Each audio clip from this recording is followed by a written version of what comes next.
Hey everyone, welcome to my channel. My name is Lisa, and in today's video I am going to talk about worm composting.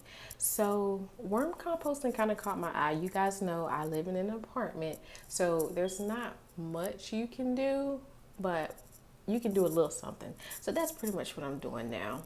I already had a container on hand and I already had peat moss on hand, so that's pretty much what I used.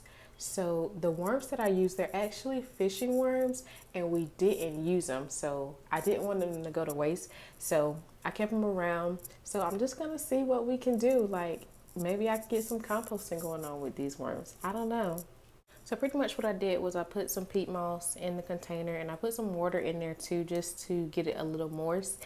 And you know, with worms, you need some browns and you need some greens. So for my browns, I'm using toilet paper rolls, and for my greens, I'm using banana peels.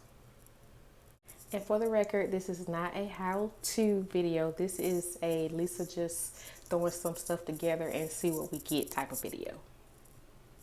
So these are the worms, and those are just little pieces of food in there that I put in there to feed them until I was able to get them into the bin. So that's pretty much all.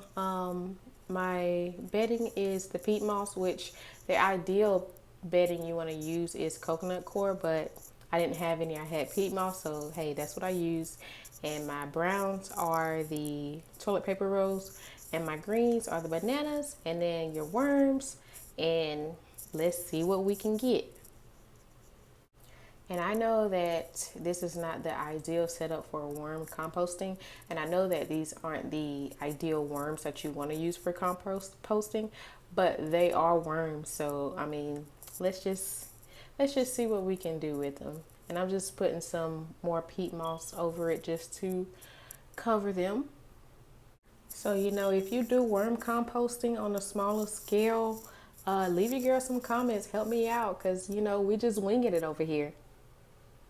The black screen I had on hand, I'm just placing it over the bin because the lid has holes in them. I actually used that bin for hydroponics at one point, but I don't want the worms like crawling out or flies or anything getting into it.